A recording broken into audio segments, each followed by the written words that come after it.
Hey y'all, I wanted to come to y'all with a quick little tutorial, super quick. These are going to be the candied pineapples, so pretty much the same ingredients or process for candied apples, but you're doing pineapples. Not same process, I'm sorry, same ingredients. Candied pineapples are really tricky, so I need y'all to pay attention. So basically, I patted them dry, and hold on. So I patted them dry. We use a paper towel. This is like parchment paper on a pan. So they're laid out. I have to put toothpicks in them, preferably the longer toothpicks. You'll see why later. The grip is different. You want to find like a solid area of the edge of the pineapple that you can stick the stick through. It's not too soft to where it'll hold. We're going to put these in the freezer. And I usually do either overnight or a couple of hours. It doesn't take that long, but the more solid it is, the easier to keep that toothpick inside. So I'm going to come back to you guys once they're frozen and show you how they look. Okay, y'all, so we back.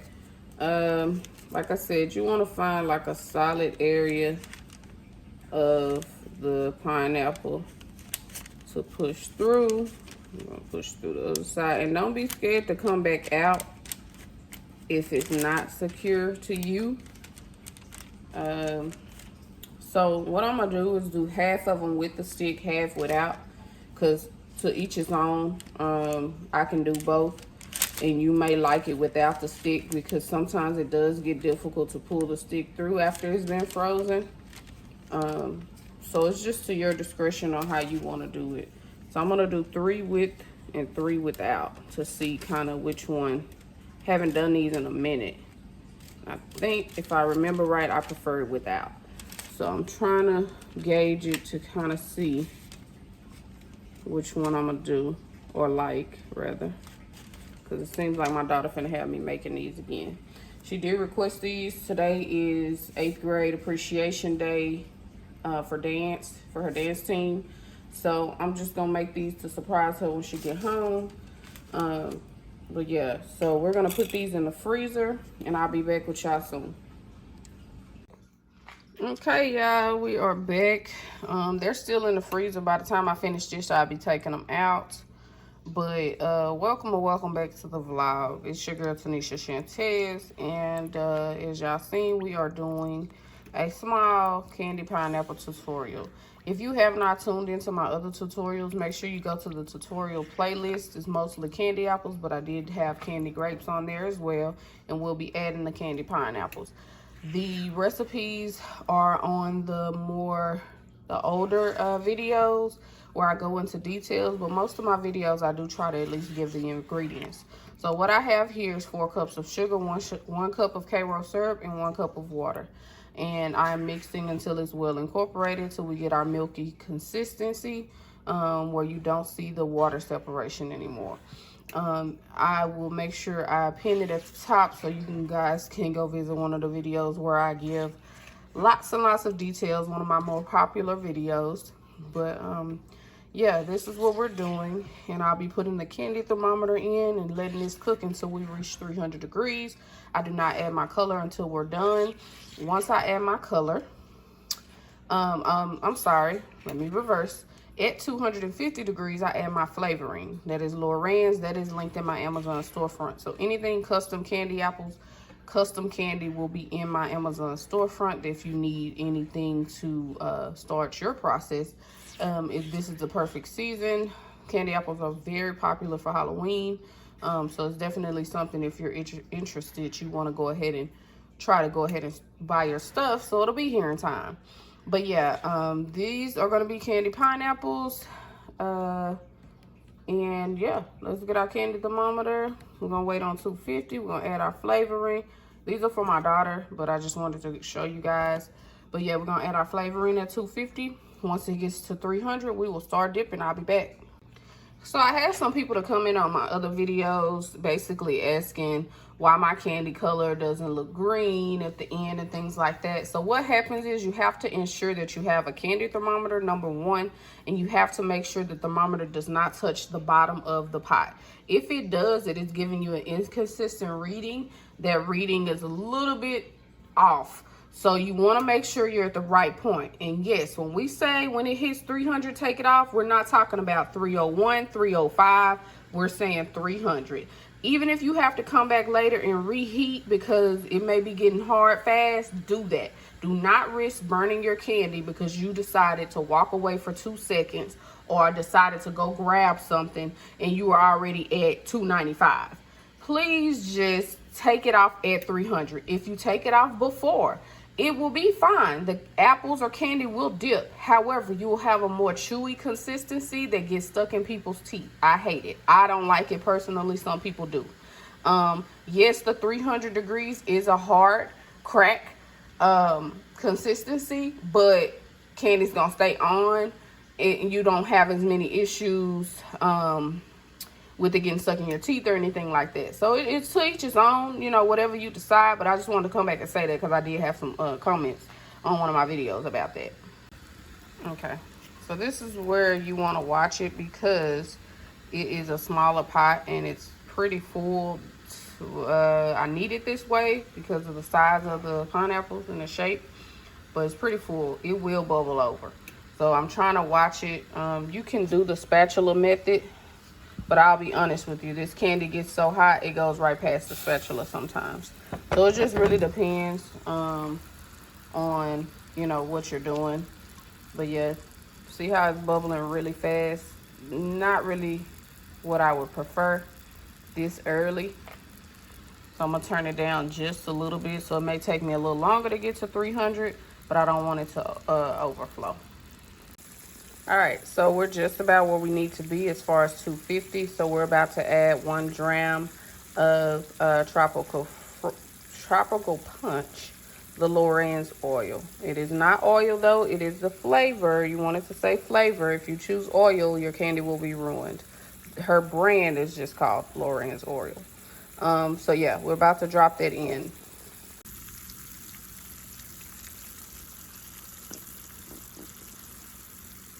So what I'm doing is trying to prevent those bubbles from coming over. It's working today, but at any moment, like I said, it could boil over. So I always suggest lifting it up from the heat. I'm cooking it faster because I'm on lunch and I'm trying to get back to work when my lunch is up. So going a little bit faster than I would prefer. But as you can see, the spatula does work sometimes. All right, y'all, so I hope y'all like this angle. Let me know. I feel like it's way better than what I've been doing. But anyways, so I just got them out of the freezer. They're still on the pan, on the paper. I'm gonna let them sit for a tad bit because I don't want them to, I don't know, I have my own terms for stuff, but I don't want them to go into shock as soon as they hit the candy, making it more difficult and everything for it to stay, the candy to stay hot. So I'm gonna let these sit. The candy has about 10 to 15 more minutes and then it'll be ready. So I'm gonna let this sit until then. We're gonna dip. I wanna do a marble color because this is kind of on theme with her dance or whatever. So I wanna do a marble color, so I'm gonna do purple and pink marble and show y'all that. Now this is a little different. We always keep our stove top on anyways, but you definitely want to do it here because one thing you'll know, especially if you're making a big batch of pineapples, because they have to be frozen, you got to keep reheating that candy sometimes. It just depends though. It really depends on your environment, how cool it is in your home and things like that. But I know I'll probably have to, I may make it because it's just 6. But just in case, I'm gonna keep my stove top on so that I can reheat the candy if I need to. But I'll be back once it's completely ready. Okay, y'all, here we go. So I'm gonna make this quick, but it'll be sufficient for what you're looking for. So we always go with our white coloring that brings out the vibrant, beautiful colors y'all seen me do before. And I'm gonna go ahead and mix that in. so I can see what my swirl is looking like. And it does give that brown undertone. When you're doing white, you gotta really put it in there if you're looking for the color white.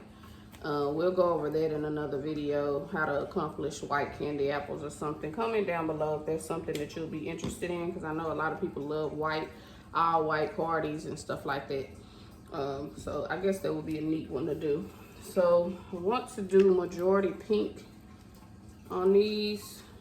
So I'm gonna do my pink. It's acting up, but it's all right. Pretty pink. All of these are Sunnyside Bakery, found at Hobby Lobby. And then I want to add my purple. Not much, because it's not actually the purple I would like. But, yeah. And it acts up, too. See? All right.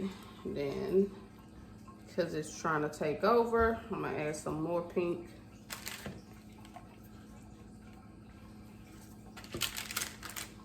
Good thing about Sunnyside, shout out to them. Whatever method they use to make their candy is amazing, because that aftertaste is very few and far in between. So we got a galaxy looking color. I just wanted it to be any kind of marble. Again, this is just for my daughter. So I see where I messed up. I left them out too long. So we're gonna do the hand dip method, which is just dipping, taking them off. You can slide it once. Don't hold it like the apples. Just sit them down. I'm gonna sit them on the mat instead. So it's still possible when they're soft. It's just a little bit more difficult. So just dip that one side. We're gonna dip this side. And this candy can be heavy, so just be careful. That's why it's important to leave them frozen. Time got away from me, but it is what it is. So this, if it's on the stick, it's super easy, but again, mine is not frozen anymore, so a little bit more tricky, but you get the point.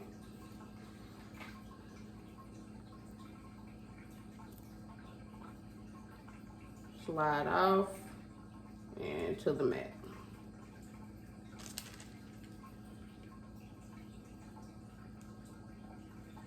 Slide off and to the mat. So I go ahead and start sliding the sticks out before it can completely dry, because they're so difficult to get out once they're dry. So twist and pull. They'll come out. This one was already ready to come out. All right, and then once we got that going, still not hard to get off the paper, that's why I didn't panic. We're gonna dip the other side, because as y'all know, my candy dries fast. So other side is dipped. Okay, same with this one. Dip other side. And when you store these, you wanna put them in the freezer. That's with candy grapes and pineapples. And we got candy pickles coming soon. So dip. This is a pretty color. I didn't use a lot of white this time. I didn't feel the need to. But yeah, that is candy pineapples. And I like to add a little swirl to it. So we're gonna do that. Dip back in. Do this one. Okay. It gives donuts to me, I don't know. Okay.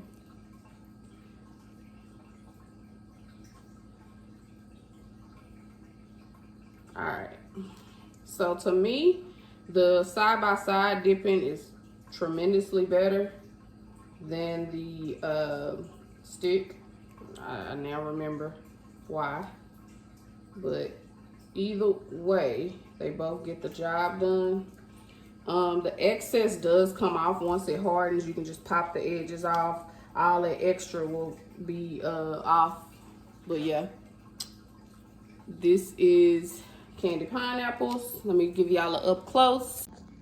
So this is what we have. I like the color. It's giving like a mermaid effect. And as you can see, that shine ain't changed, honey. But yeah, you can add candy on top of these before they dry. I always do my Jolly Rancher mix. But yeah, these are just regular because my baby is picky. But yeah, these are going to go into a little baggie for her. And she'll enjoy them. I shall talk to y'all next time. Thank you for watching.